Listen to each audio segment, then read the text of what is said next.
The White House. Let's listen. Going into a military action lightly, that there are compelling reasons. The evidence, the intelligence is clear that Assad perpetrated this attack of using weapons of mass destruction, really.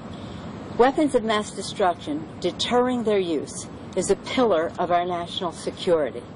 Assad has done that. That is a differentiation from what he has done up until now. People say, well, he killed 100,000 people. What's the difference with this 1,400? With this 1,400, he crossed a line with using chemical weapons. President Obama did not draw the red line. Humanity drew it decades ago, 170-some countries supporting the convention on not using chemical warfare. So it is really something that, from a humanitarian standpoint, cannot be ignored, or else we cannot say never again. Secondly, from a national security standpoint, we have to send a very clear message to those who have weapons of mass destruction of any variety that should forget about using them. It was a very constructive meeting. The President listened to our colleagues. The Speaker was very clear, and I'm sure he has told you his view. I associated myself with his remarks. But again, I believe that the American people need to hear more about the intelligence that supports this action, and that is that the responsibility for this chemical weapons use is clearly at the feet of Assad. Now we go to the next step of having a further debate in the Congress of the United States. And I am hopeful, as the American people are persuaded, that this action happened, that Assad did it, that hundreds of children were killed. This is behavior outside the circle of civilized human behavior, and we must respond. And later, are you ready then to, in a sense, with your membership, to get on board with the President? Because we've been hearing, obviously, from the House especially, all over the place. Well, yes, and I'm respectful of that. On these kinds of issues, it's not a question of whipping, it's a question of discussing, to make sure that people have the information that they need to make an informed decision, to make sure that they have the full value of the intelligence that says this is how this happened. And then members have to decide, do they want to ignore the fact that this humanitarian disaster took place or not?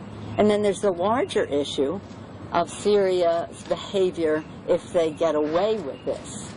So again, very respectful of all of the concerns that the members have, that our constituents have. I do not, in my district, I don't think people are convinced that military action is necessary, but it's important for them to know that the weapons of mass destruction use has taken us to a different place, that the President takes, obviously any president would, but this President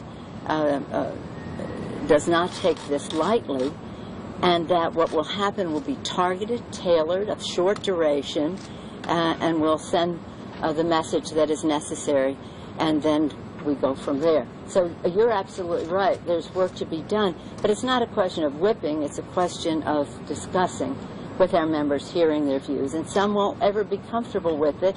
I myself, from a humanitarian standpoint, think that waiting for the UN and waiting for Putin, the slowest ship in the convoy, of reacting to use of weapons, the chemical weapons by Assad, is a luxury that we cannot afford. I have to go. Thank you all very much. Madam Leader, you said never again. Do you want to compare this to the Holocaust? Minority Leader Nancy Pelosi of the House of Representatives. Let's listen just a moment. If Congress does reject this, can the President proceed if Congress rejects? I don't think Congress will reject, but I do want to remind you, because I've been reading some of what some of you have written, and say the President has never gone forward if Congress has not approved when it has taken up the issue. I'll remind you that in 1999, President Clinton It brought us all together, similar to this meeting here, but over a period of time to talk about going into the Balkans. And the vote was 213 to 213. 187 Republicans voted no, 180 Democrats voted yes, about 30 on each side, something like that, went in a different way than the majority of their party. And that was when the planes were really ready to go into Bosnia. He went, and you know what happened there. So I don't think that the congressional authorization is necessary.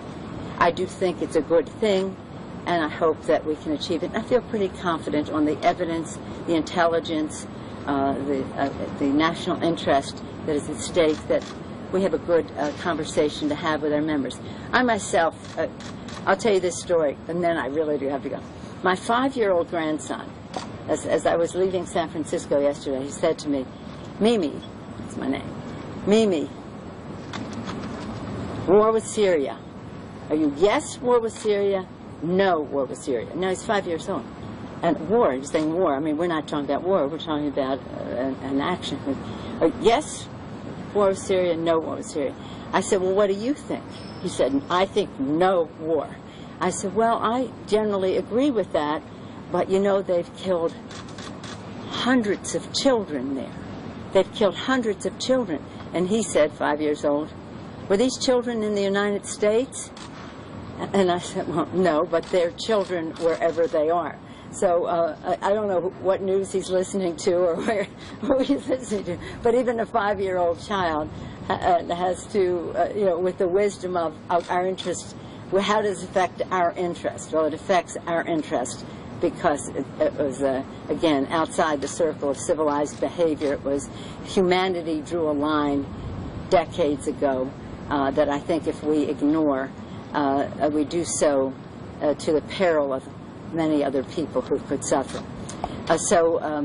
In any event, I just go back to the point, in the Balkans, Congress, 213 failed for lack of a majority, but President Clinton went in. Do Democrats need this to be tightened, the authorization rewritten, and to be more narrowly focused? I think that's a subject of discussion. There's some people want it broader and some people want it more narrow. I think that's an open discussion. What would you like? Well, I want to hear what my members have to say. Thank you.